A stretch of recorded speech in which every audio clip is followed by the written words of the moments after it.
Hello and welcome to another episode of me painting again.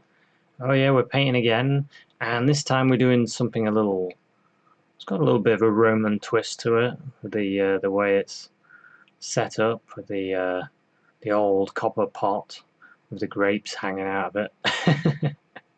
I've seen Roman paintings and sculptures and sculptures that I've got a similar look to it, so I thought I'd go for this. I quite like the idea. I didn't do the bottle of wine next to the grapes. I haven't done that one yet. Maybe one day. So I'm using this scaling tool, the Derwent scaler, to do it. And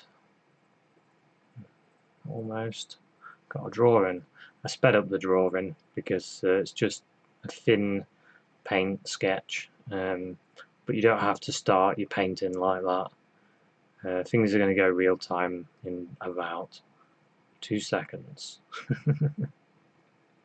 I'm just mixing a colour for the copper, but I didn't mix it correctly.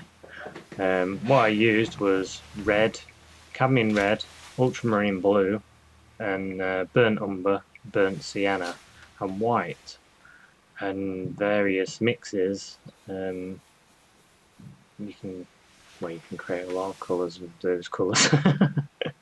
But what I was trying to do is make the dull part of the copper, and I found I needed a bit more blue in the colour. And then I couldn't mix it right because I couldn't quite see properly. So I thought, right, I'm going to go right up to it and mix my colour some more.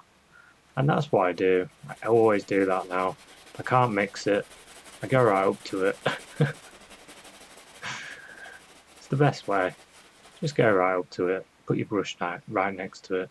But if you're doing a portrait and you've got someone sat there, just be careful because you might paint their face. Excuse me, don't move while I just check I've mixed the same colour as your nostril. Oh, sorry. Oh, sorry, madam, I've just accidentally painted your nose. Yeah, you don't want that to happen. That'd be awkward. I suppose you'd need some baby wipes with you, so you could wipe the paint off them. I wonder how they did it back in the day when they had a king or someone sat there. They must have been really good at mixing colours.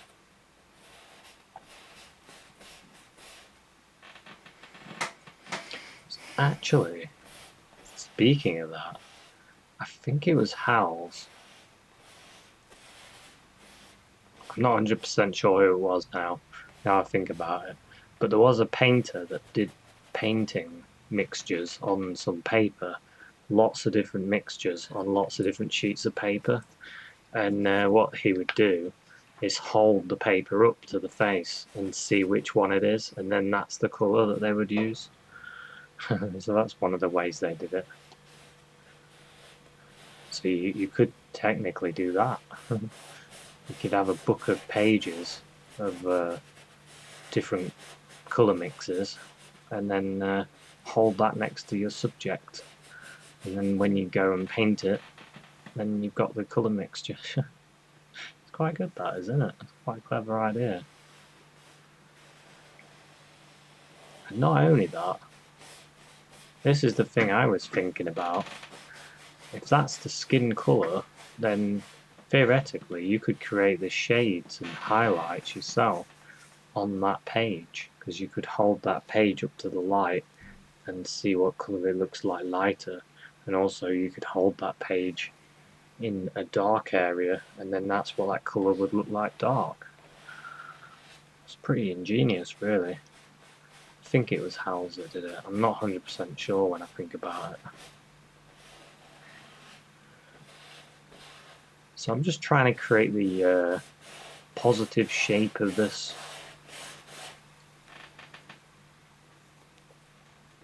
vase or whatever it is. It's copper pot.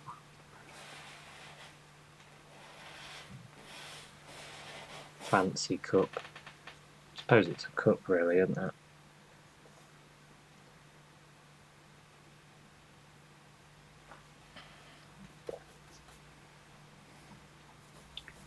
So I'm looking at the shape. I put a few coins down as well, just to make a bit of a triangular composition. And because of the size of the canvas, I could have filled it, made it a bit bigger if the canvas was portrait, but I wanted to do a landscape canvas, and that way I could add the coins in to add a bit more interest. And I was thinking Roman, and I always think, when I think of Roman stuff, I always think of Roman coins. Now they're not Roman coins, they're just 2p's and 1p's, but it's the idea of it. The theme is Roman. And while I painted this, I was wearing the Roman clothes and sandals. Well, I could have been.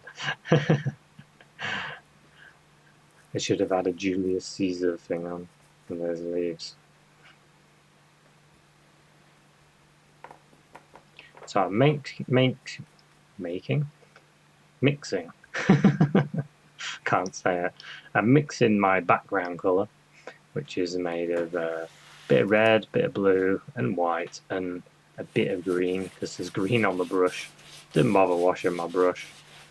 I don't wash my brushes, I just keep using them, and they never dry out. I did have a cup of water, and when it was really hot, I didn't paint for a couple of days, so I just put them in the cup of water so that the paint was in the water and it couldn't oxidize. So when I took them out again, they were still wet. Yay! Anything to get out of washing brushes. At the moment, they're I dipped them in some linseed oil that's got oil of cloves in it, so that's stopping them from drying.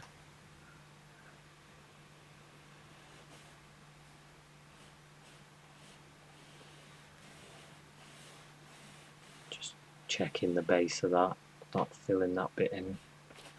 Trying to get that shape right.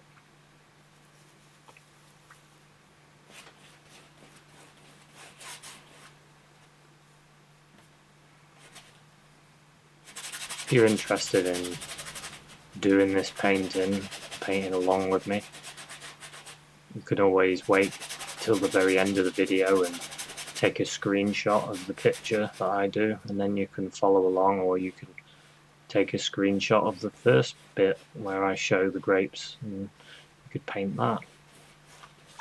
Oops.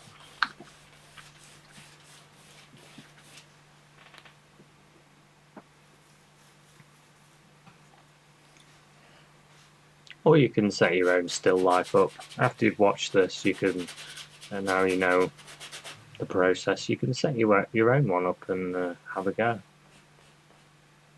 It's up to you. So I'm just cleaning that up.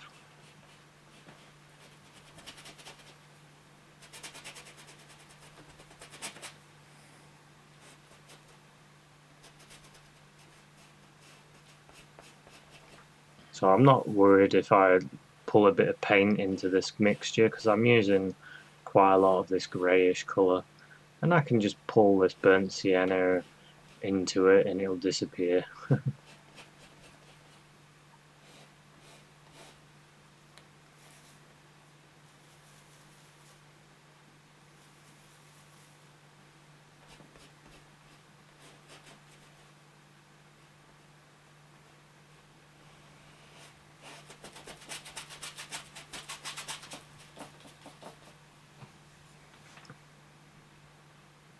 So my kettle has been in a lot of these videos recently. I probably should do one based on the kettle. Maybe I can do a cup of... maybe a latte. I was going to say a cup of tea. I think I could do a latte next to it, because I've got one of those clear mugs. I could put a latte or a cappuccino in it, and I could paint that. Next to the kettle. That'd be interesting. I might do that.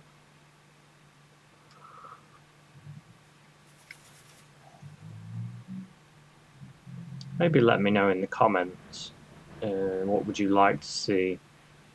Would you want to see a still life, or do you want to see a landscape, or do you want to see a seascape painting? Let me know. I'm going to be using my oil paints for a bit. I might use others, but this is for an oil painting. Let me know what you want in an oil painting.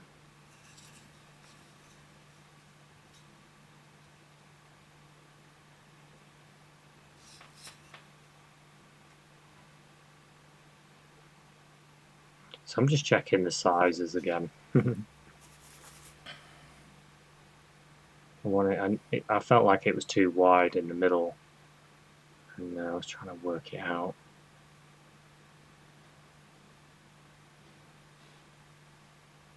And there we go, just cutting it in.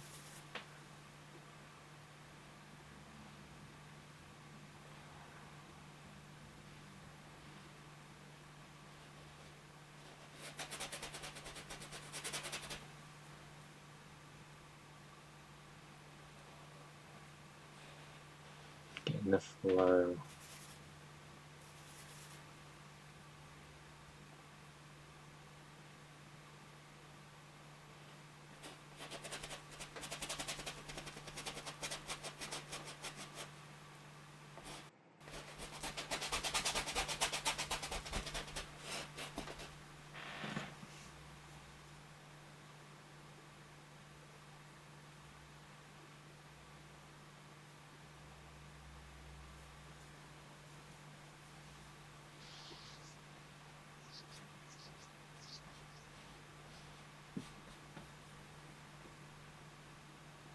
Try and get that shape.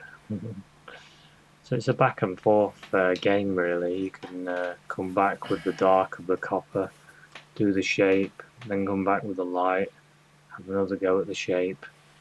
It's a bit of a back and forth game like this now.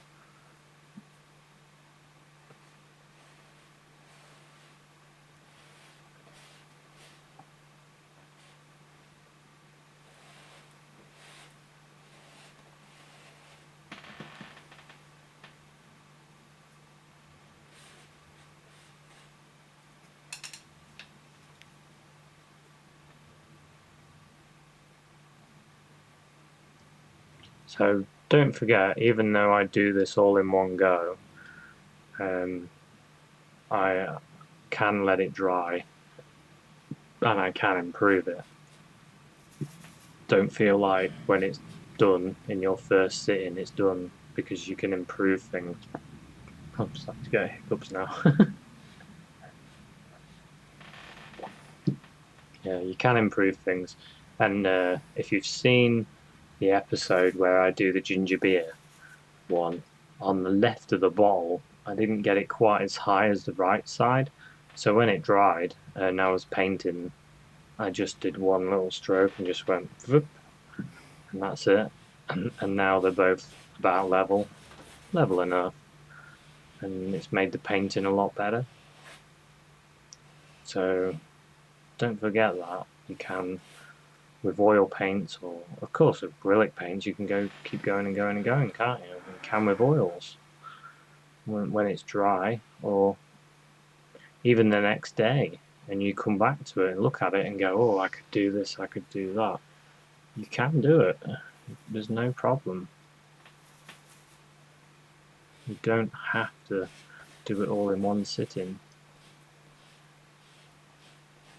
One way of doing this painting in multiple sittings is you could paint the background in, let it dry, paint this sort of greyish colour, let it dry, then maybe paint the cup, the copper pot or copper cup, whichever you want to call it. I'm not really sure what it is yet. I'll think about it. I think it's a copper cup. And then you could do that and then let it dry, do the copper parts, and then the next day or a few days later, then you can do the background. So you don't have to rush these paintings. Take your time, paint at your leisure. If you're doing this as a hobby and you're trying to fit it in around your work, a bit like me, then I mean, I have aspirations to be a full-time artist, but at the moment, you know, reality is I have to work as well, so I have to try and fit it in. And sometimes you can't do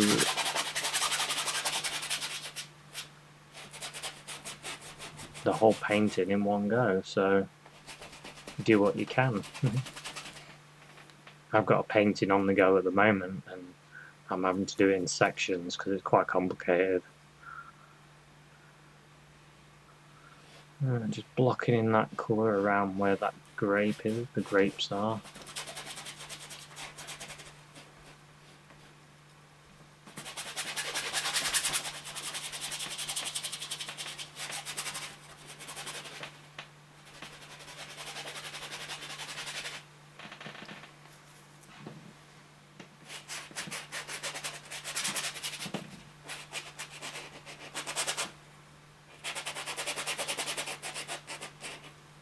The grapes are almost pouring out of this cup.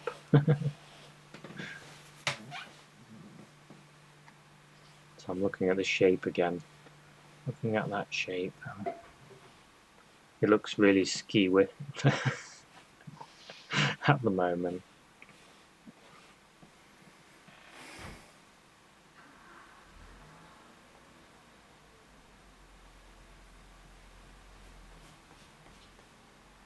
Just trying to get it right.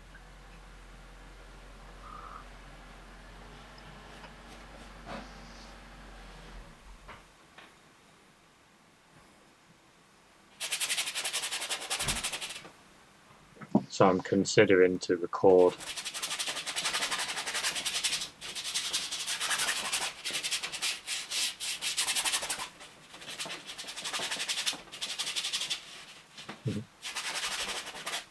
yeah, I'm considering to record audio while I paint.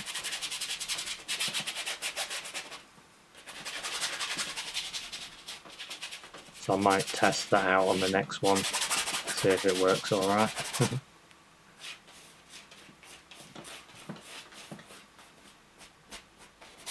Sometimes you think of things while you're painting, and then when you finish the painting, you forget. So it might work, it might not. I'll give it a go.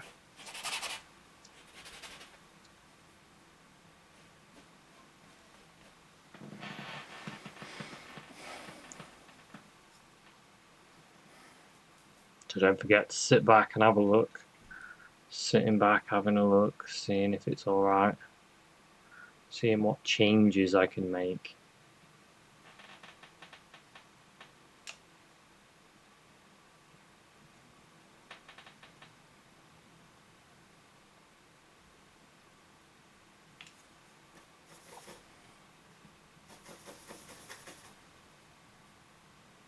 Grabbing some more like coppery colour. The burnt umber, the cadmium red, the burnt sienna, bit of titanium white, all mixed together. Bit of blue as well, actually, ultramarine blue. The blue cools the copper down.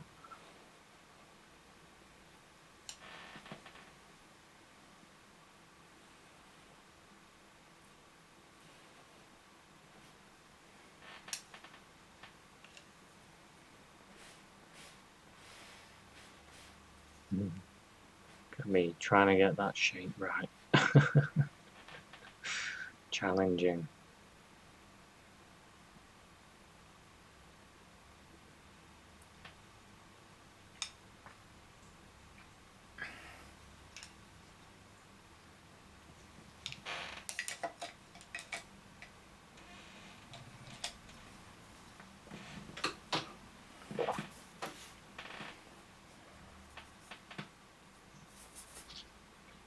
bit of yellow ochre, cad yellow, viridian green. Mixing that, get a bit of blue. We're getting our grape colour now. We need a grape colour. Ultramarine blue, yellow ochre, cad yellow, viridian green. Viridian green is a really good green. You can make all kinds of greens with it. It's actually viridian green hue, which is really phthalo green. And phthalo green is super strong and a bluey colour, bluey green. And like I said, you can do a lot with it.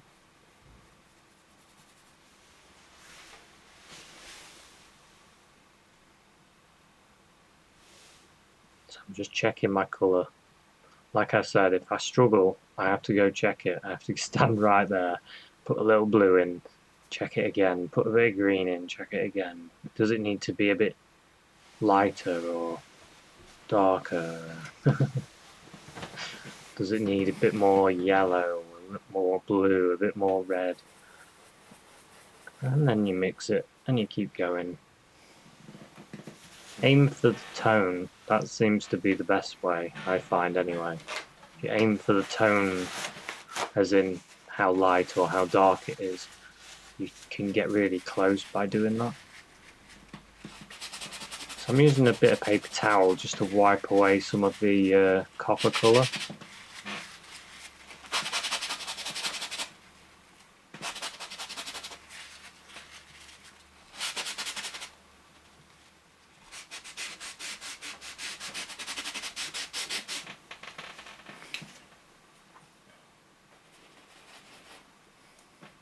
Now we scrub in the green.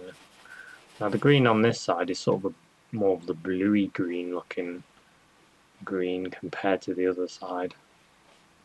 The grapes are a bit different colour.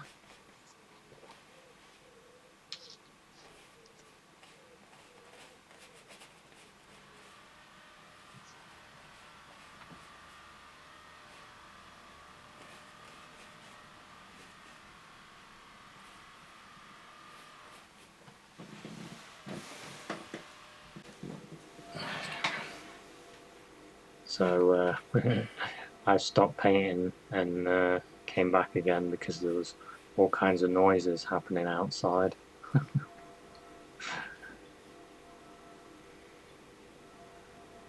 I'm just checking the shapes, seeing how far over the grapes come. And this is massing in, this technique really.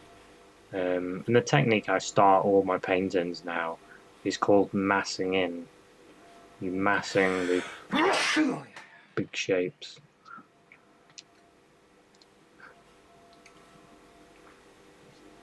Massing the big shapes, and then you refine them afterwards.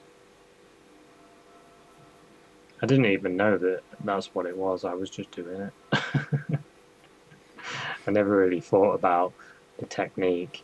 It's just from painting and painting, doing another painting, and then you start thinking, oh, I've got an idea, I'll do this, or I'll do that, and then you realise it's something that's been done for donkey's years. Just got a bit of a bluer colour, and just putting that in.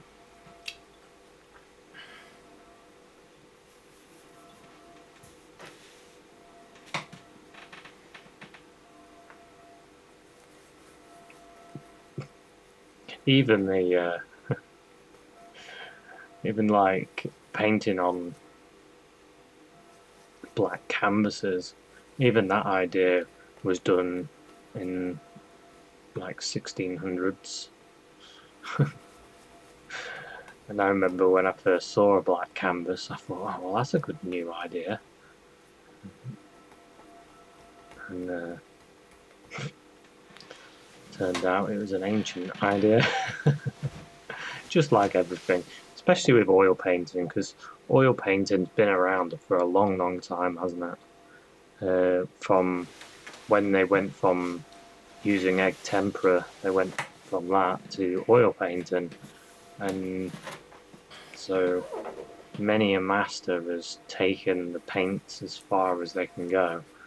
So when you use them, you probably think you're doing something new, and many a master has already done it.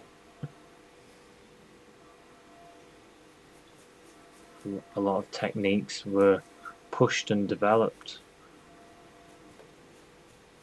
Some painters tried to get outside the box and paint in different ways.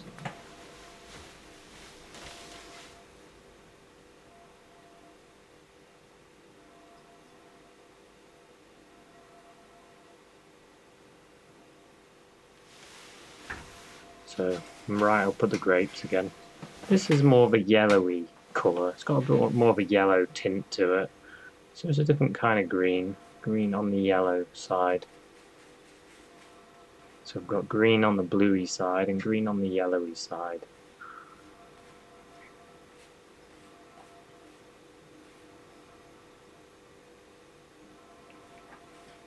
See, the best way to learn how to mix greens is to observe and mix. Forget the squares. Don't do the squares. They're the biggest waste of time ever. Painting loads of squares. Just honestly, it's a waste of time. Seen it in art books, thinking, oh yeah, I'll have a go at that. And then I have a go at it, and at the end of it, I'm like, I don't feel like I've learned anything. But if you do a painting and you're mixing the greens in front of you, you're learning that way because you're using that information of mixing to mean something. It actually means something rather than just mixing a square. Going, ooh, that's what happens when yellow ochre mixes with blue. What does it really matter? If it doesn't mean anything, it doesn't matter at all, really. Well, it doesn't to me. That's my, it's my view on it anyway.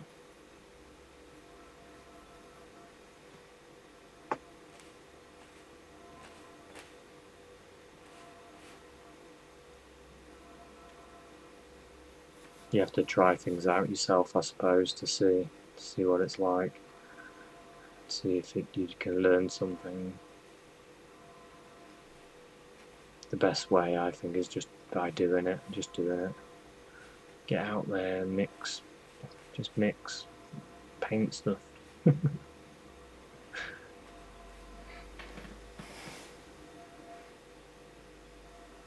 So I've got like nice yellowy green, and then a nice bluey green. And I'm trying to, again, I'm massing in the shape, the overall shape.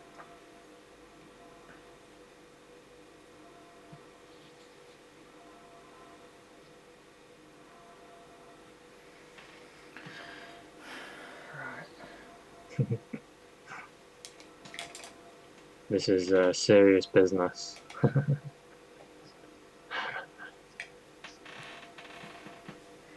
So a lot of paintings, I tend to paint in my head before I paint them.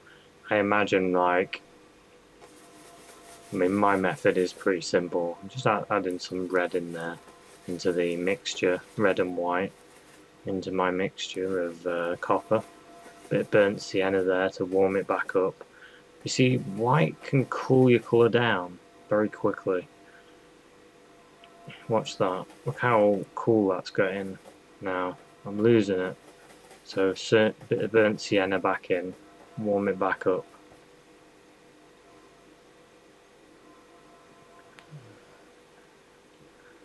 So I'm trying to mix the light. There's some...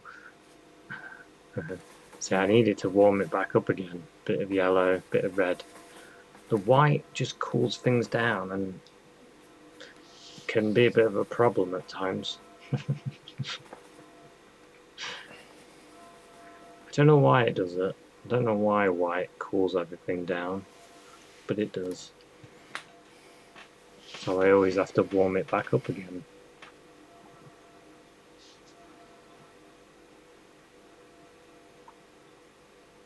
Unless you're painting snow, and then that's cold anyway. So I'm just using brush strokes.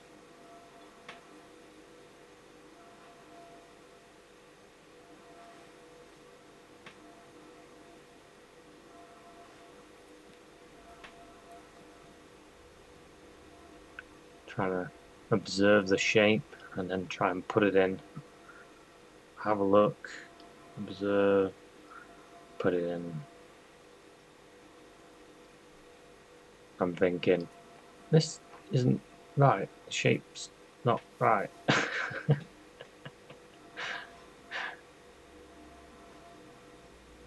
Adding a bit of light there. What I do is I squint my eyes and look at it, and then look for the light areas, and then use this to just get those light areas in, and it's as simple as that, really.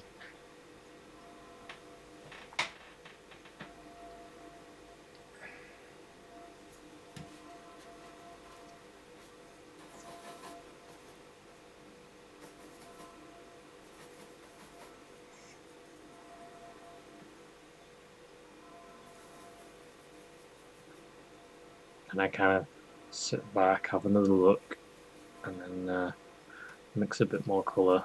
See what other things I can see, lights, darks. And I notice there's quite a dark area, so I've got a bit more of the burnt umber on my brush, darken some of it. Got an itchy nose.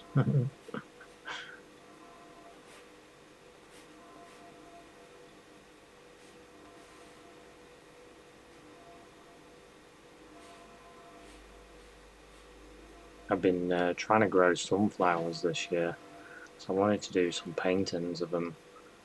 Go outside and paint a sunflower while it's growing. I've been having some absolute nightmares with slugs. I've never seen such big, nasty slugs eating everything that I planted. It's been the worst year for slugs. Luckily though, I persevered. After about them eating about 20, I've got a few that are growing.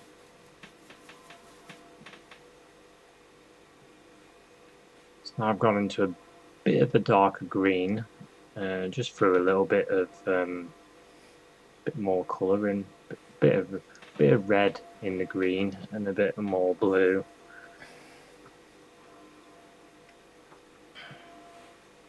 And quick change to some bit of burnt umber in the mix. Keep forgetting, look. Bit of blue, bit of burnt umber. Make it a bit darker. See, the blue and the brown goes to more onto the black side. And I'm looking for areas that are dark. So I squint my eyes again.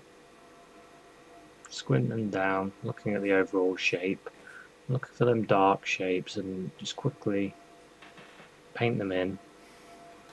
Try not to spend too much time on it because I don't want to overwork the painting. I'm trying to keep my still life paintings to have a kind of have a fresh look to them, because when I was in the museums looking at the master paintings, they all had like this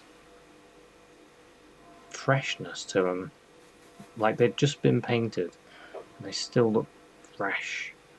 And the skill, I think it's the skill level though, the skill of their brush strokes, just so good, just so accurate and fresh looking. That's the best way I can explain it, really. If you was ever seen a Van Gogh and you've looked at one of his still lifes, and there's one in the National Gallery that I looked at and painted 2 crabs, I think it was, or 2 lobsters. 2 crabs? I think they were crabs. but the brush strokes were so clean and perfect. And I thought, that's the kind of brush strokes that I want. Clean, perfectly molded brush strokes.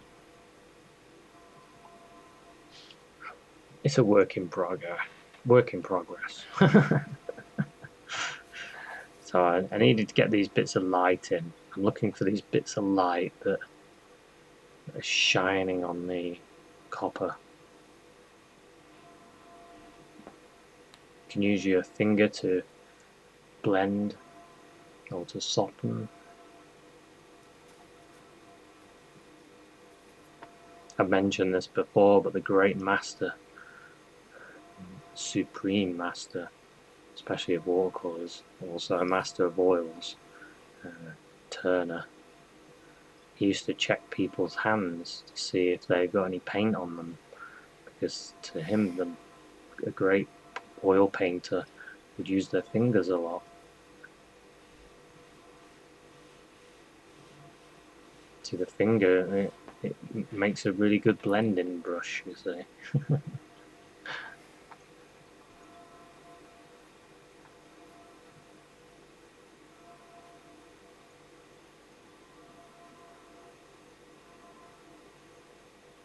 Trying to get these shapes in, bits of light, touches of reflection in the copper, make it look metal. It's metal, and metal reflects, and try and observe the reflections. And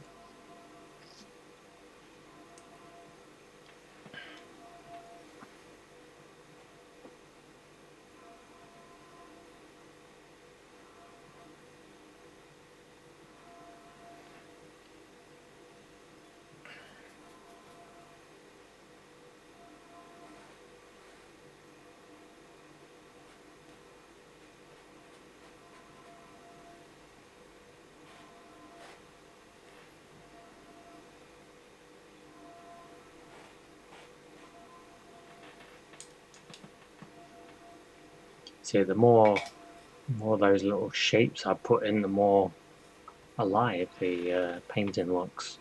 But it's very easy to keep going.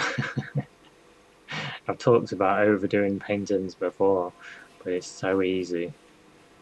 It's a real balance to not overdo.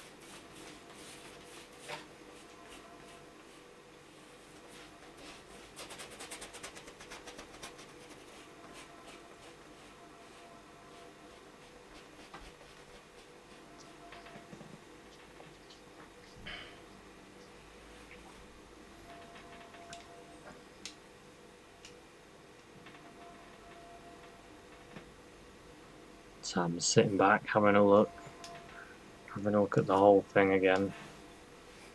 I'm thinking, oh, I need to do these coins. I want one of the coppers is really bright, so I'll put that in using the light colour, and then the others are quite dark.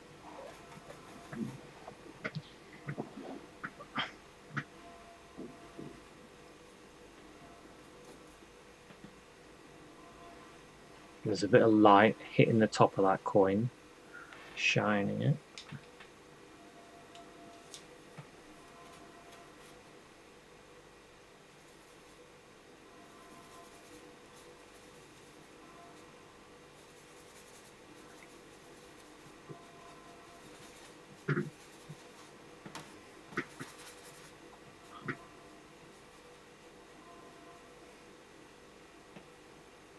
And I've got a bit of a darker colour to get these dark areas of the coin.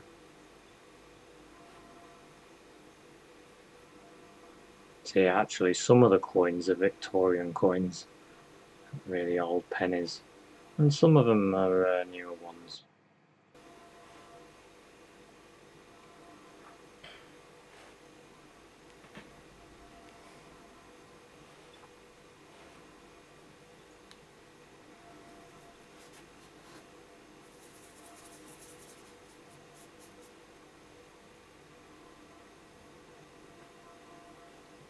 Just flicking in some light there.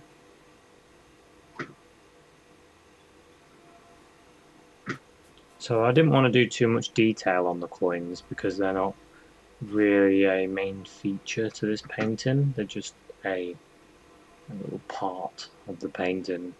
The main feature is the copper cup and the grapes.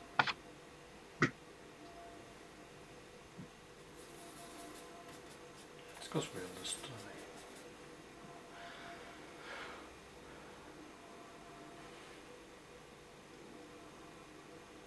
Trying to get the light that hits on there.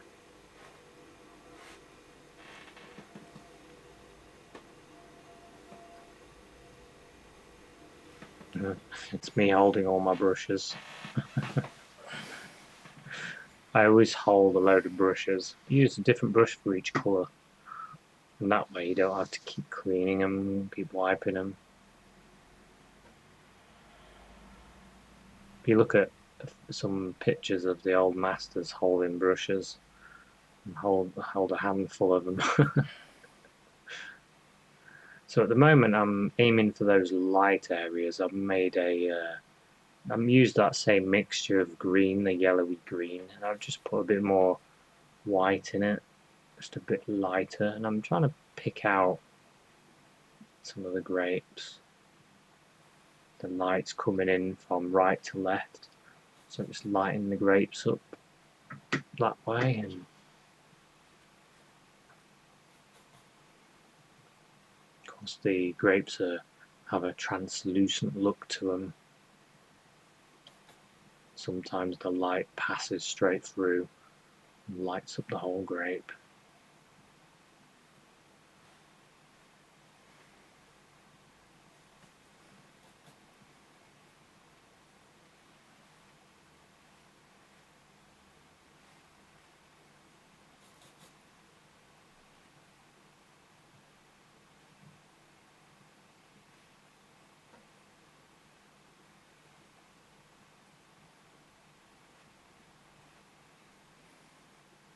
So something I should mention with greens, if you want to dull your green, the best colour to use is red. Red dulls a green nicely.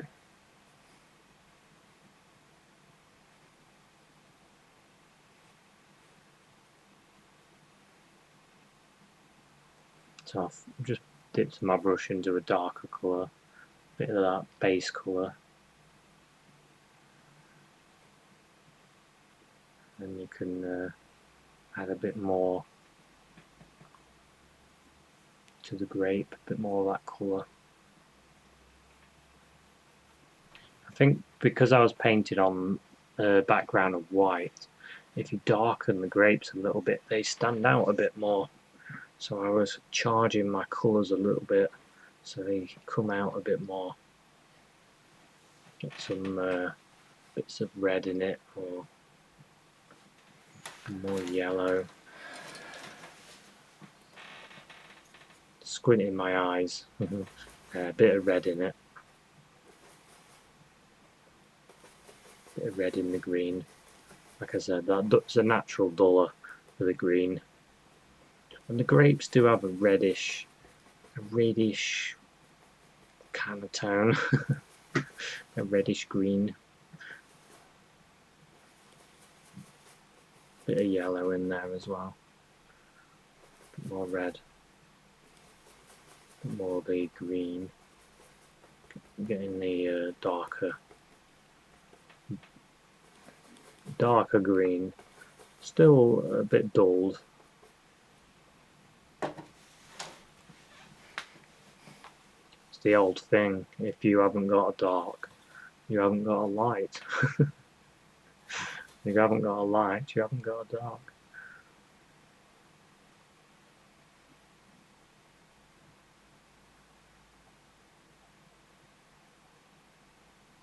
So I squint my eyes and look for the colour. Look for where it is.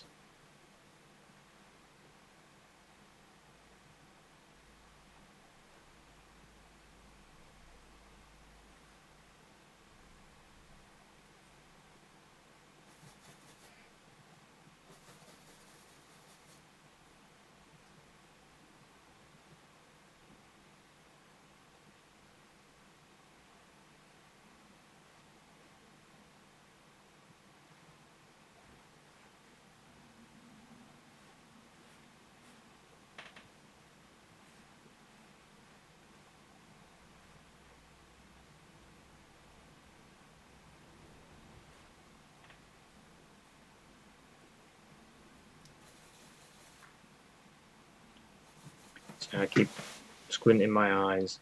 And also, I've got to think this is my painting as well. So you've got to think, how do you want it to look yourself? How can you improve it to what you see and to make your grapes look like grapes? That's another thing, because sometimes when you do your painting, you might paint it slightly different, and then you've got to imagine that that's, it's the painting now that you're working on, not copying what you see. And that's why I always think, anyway. So I always have to think about the painting that's in front of me, because you're using things as reference, and depending on whether you're trying to do it exact or not, it also makes the decision of what you're going to do. So I've gone for a really light colour. I'm now picking out the real lights and the sparkle on there. A little dot for where the light hits, and then a little curve where the grape shape is.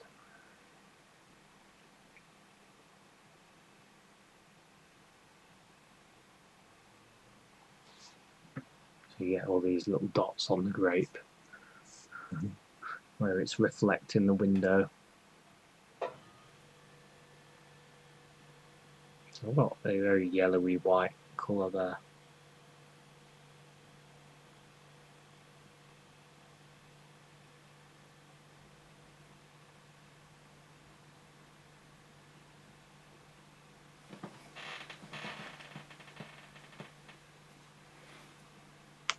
Like I said, the grapes have a translucentness to them, and the light tends to go around the whole grape.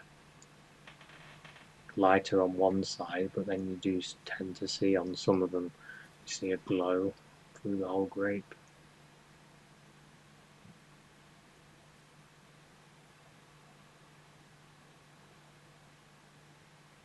The other side, I put a bit more yellow in it,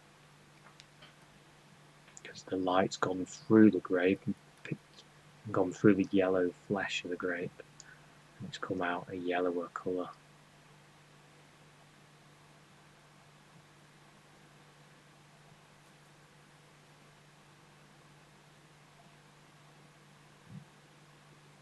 But you can see how that darker colour on some of the grapes has improved things quite a lot. You can see the light better.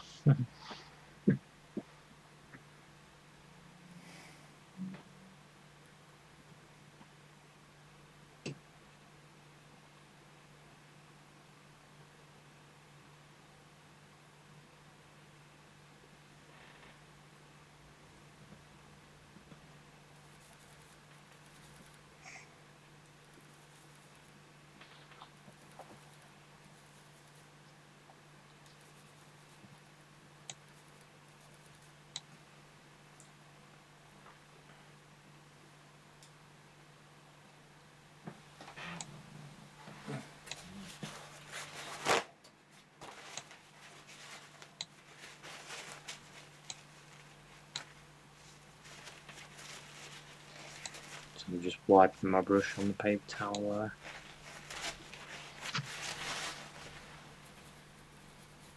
Getting ready for the grapes on the other side.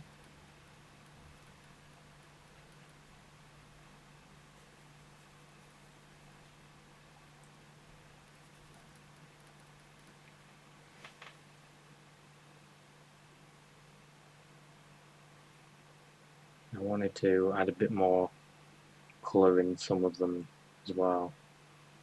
A bit more like yellowy green in some of the grapes, because I was squinting my eyes down and trying to see what the difference was. Fly.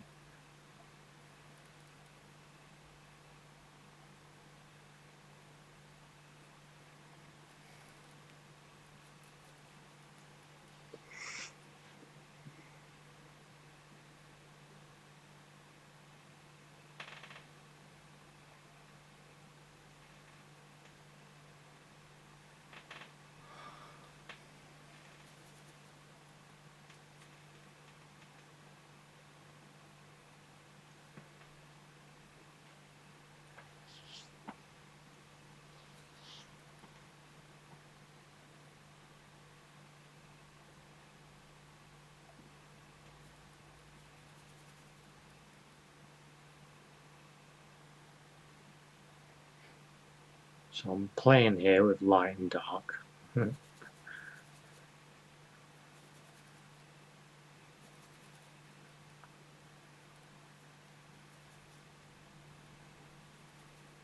Does it look like there's grapes sort of almost pouring out, hanging out there? I think I'm starting to really get that feeling of 3D as well, which is something that at first wasn't quite there, but is starting to show 3D shapes.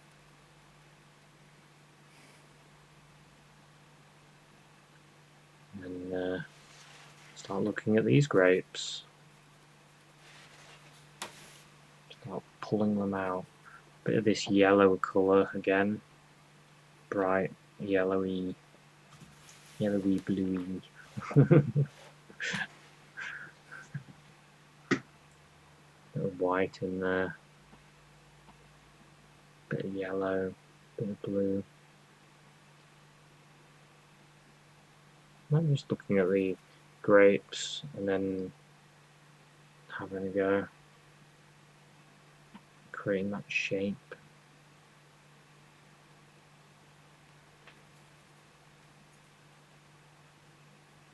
I've got to make this flat mass that I've created there into grapes. How to make it into 3D grapes. And I'm just looking and getting a feel of them. And these outlines, it's amazing how it can work. Just picking up some green there.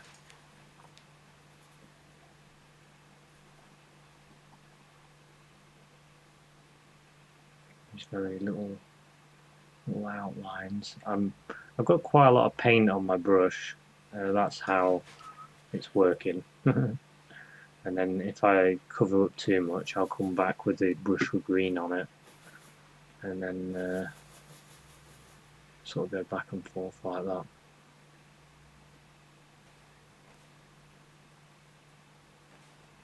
And I'm looking at areas that are a bit darker and putting them in.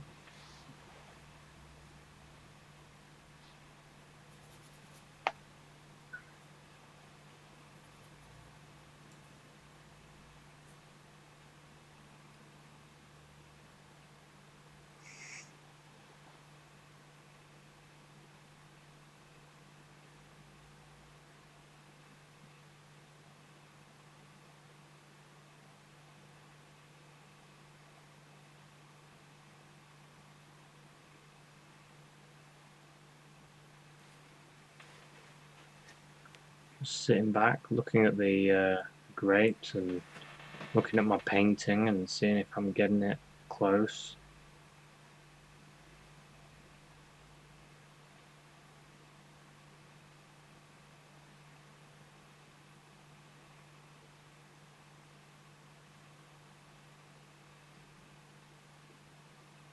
Trying to get that round shape.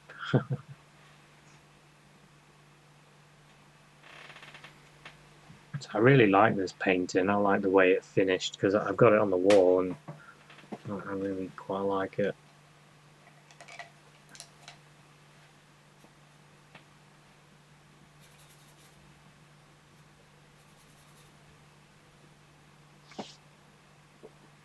There's a bit of a stem that you can see there.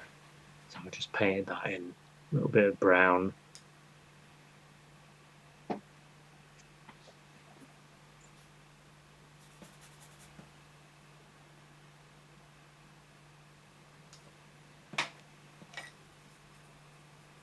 Just clean it up with a bit of the background colour.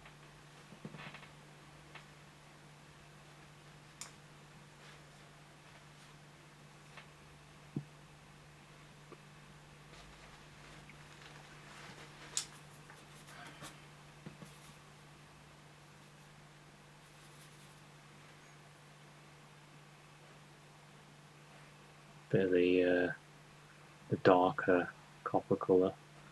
Just to go around the grapes there.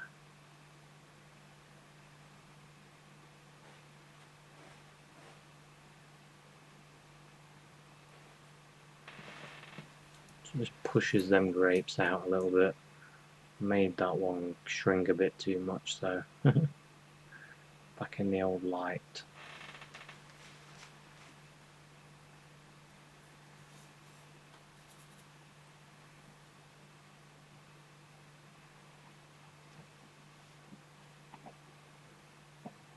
And I was looking at this side and it didn't look quite right. The shape of the cup didn't look right.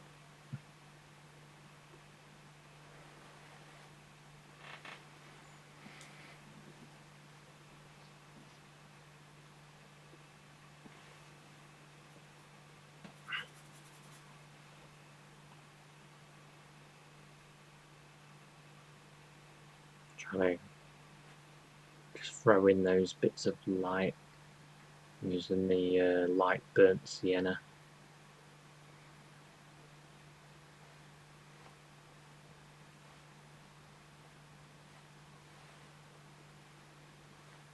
Trying to get the feel of that shape again, because it didn't feel like it was correct. And it's not far off, to be honest, but it was not quite right.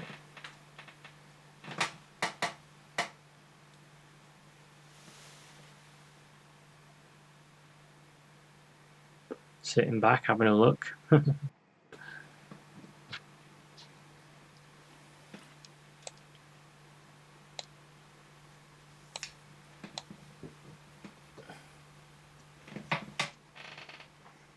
So I'm just trying to work out the rim shape. It goes all the way around. Get a bit of light on there. Make slight corrections with my finger. Using my brush to get the feel of that shape, seeing if it's correct.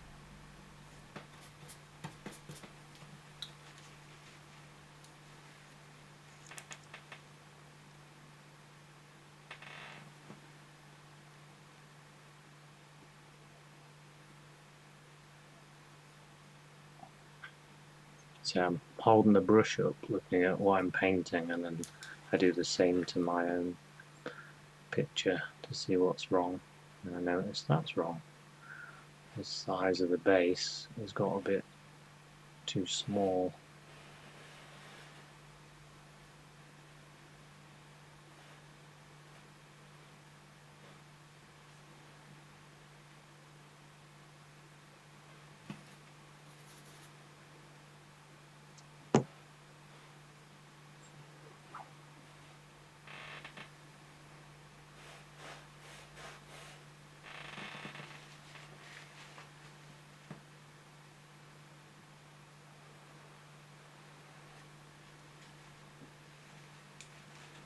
See, that was a bold move, wasn't it?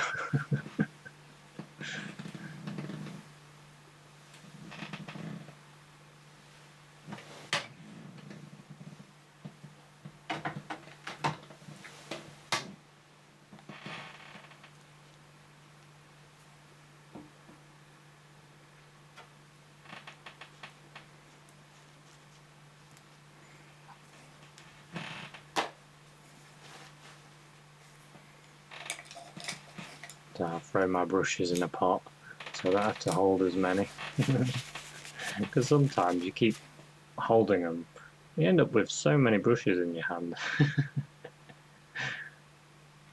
So I'm lining things up now in the background.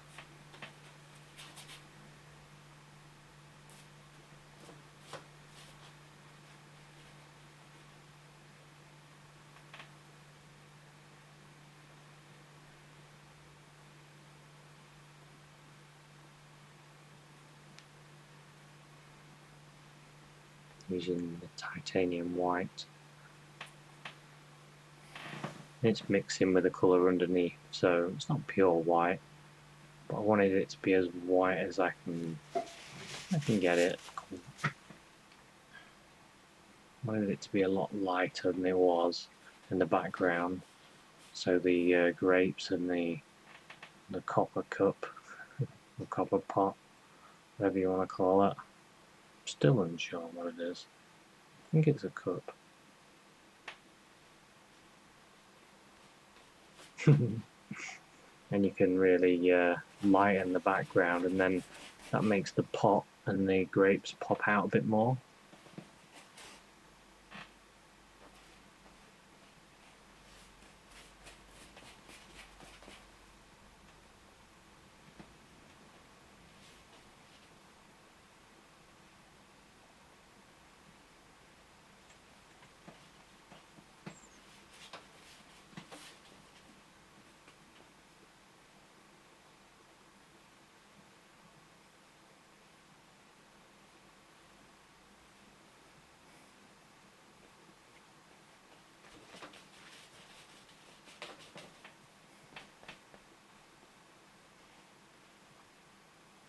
If you wanted, you could use an impasto medium to thicken your paint up when you're putting your white on.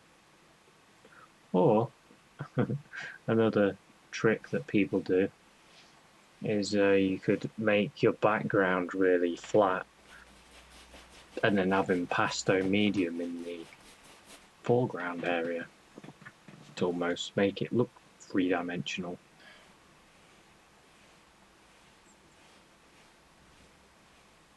You could do it on a few grapes. You could have a few grapes really thick paint and they would look like they're further forward.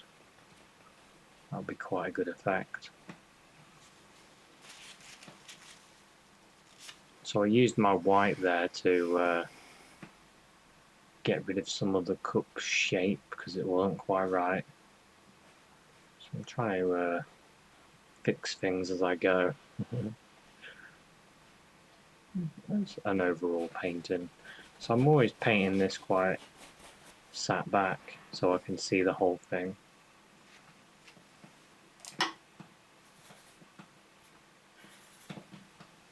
A good trick when you're painting to check it, I mentioned this before, is you can take a photo of it on your phone and then have a look at it, and that way you're getting further back. You're getting a lot further back and having a look.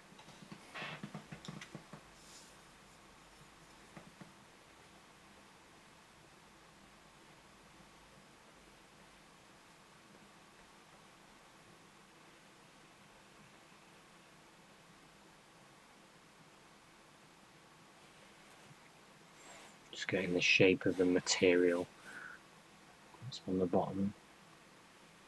Just putting little indications of it.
Just working on the shapes.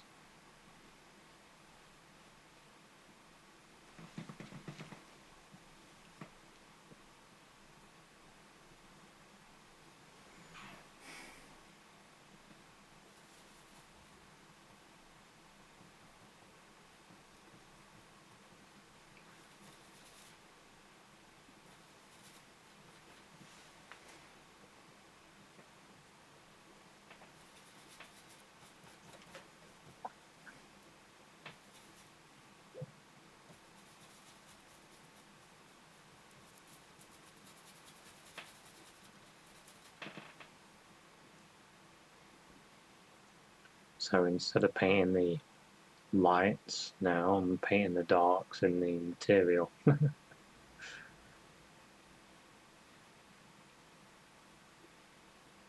Just having a look at what's there and then being very loose about it, not worrying about it.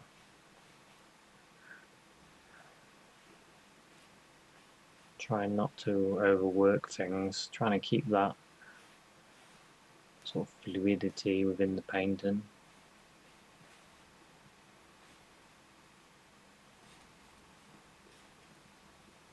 It amazes me how portrait painters are able to do that as well. Where the portrait, the actual face, is painted so well, and well, just perfect really. And then they almost loosely paint the clothing, but it looks amazing. I've got a lot to learn from portrait masters.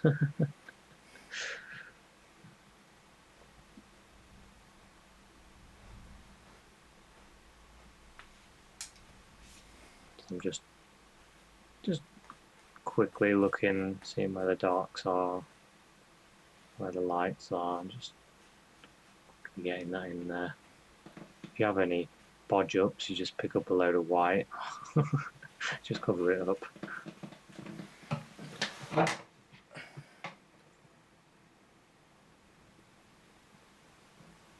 Getting them shapes.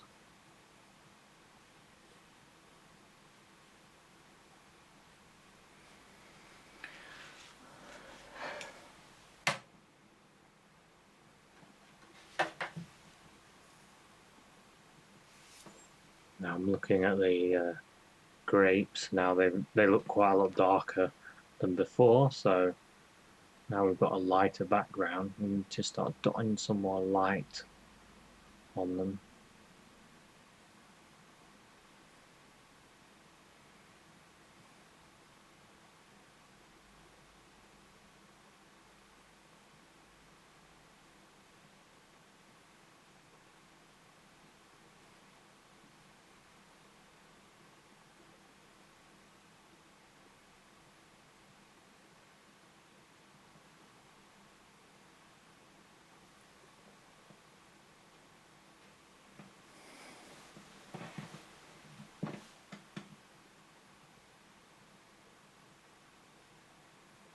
Looking at the angle of where the dot is, trying to copy it.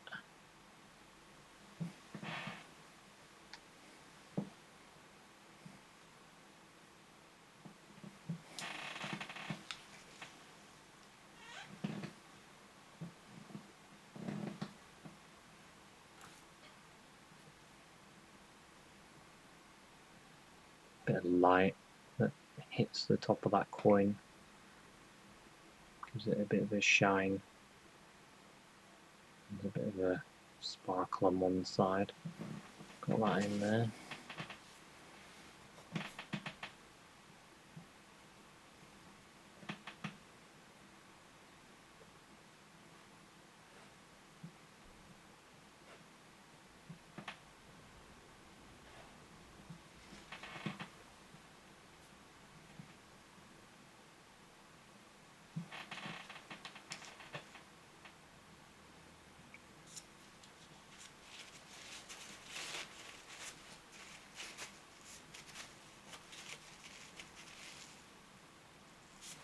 So I was at the coast recently. I was trying to find the sea.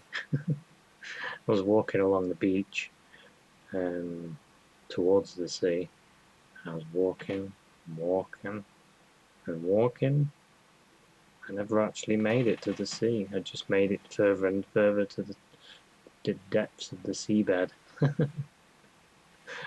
The tide was out quite far, and I walked so far that when I turned around, looked at the shore, the the shore was like a little tiny strip of a city. So I thought, well, town really, a seaside town. I thought, oh right, suppose I should go back. But I got some good photos out there. It looks quite interesting, so I'm gonna have a go at painting one of those. Might do that as my next one.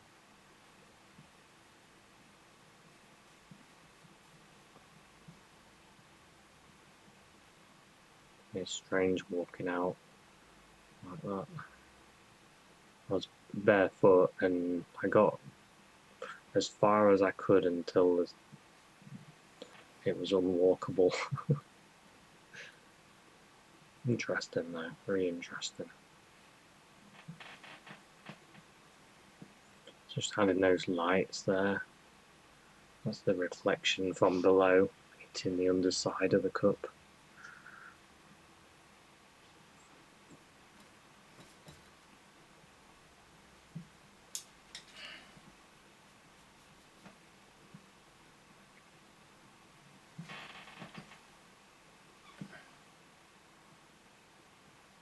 Looking for those darks. I was squinting my eyes, looking at the cup and trying to work out what I'm missing, and I noticed these darks, so I started putting those in.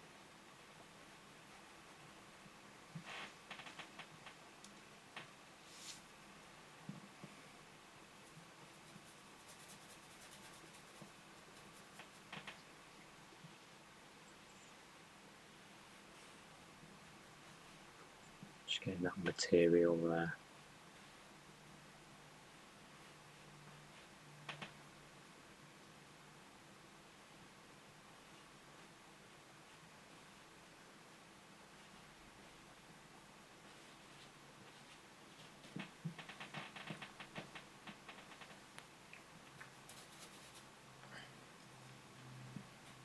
And the shadow colour. It's on the wall. Well, the canvas. I get that in.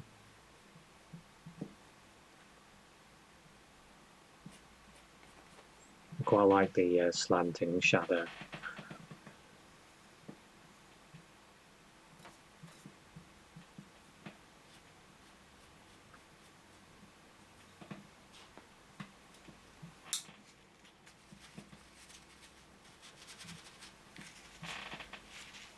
If you blob a bit of paint on by accident, you can get a bit of paper towel and just take it off, or use the knife and take it off.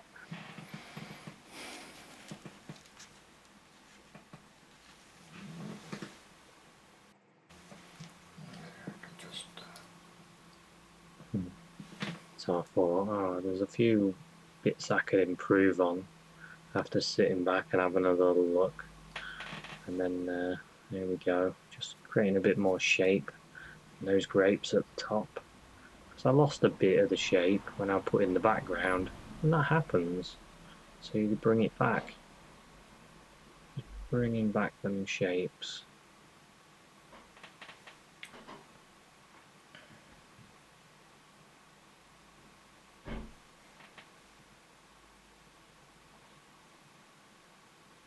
But this painting, if you've not done a still life before and you're looking for a still life to do, maybe this one's the one to try out.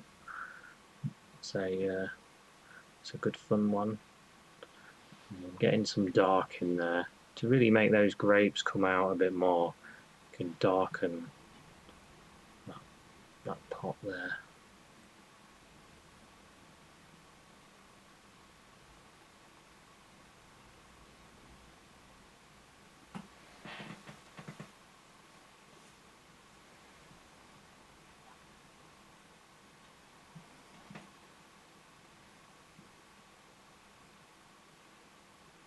So you don't get much light hitting the areas behind the grapes.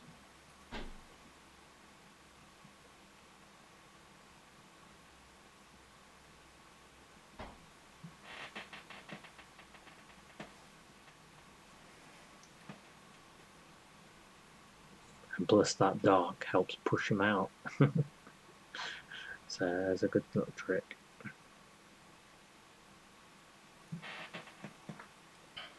So I keep sitting back, having a look, sitting back, look at the whole painting, look at the effect, trying to work out what little nuances are missing or things I can add. Things that are off, but I'm at the point of nearly finishing and enjoyed myself, enjoyed doing this painting. Like I said, you could let it dry and then do a bit more and refine things if you wanted, or you can just accept it as a finished painting. So there we go. It's the finished painting. Thanks very much for watching this episode, and I hopefully see you at another one. Cheers, bye.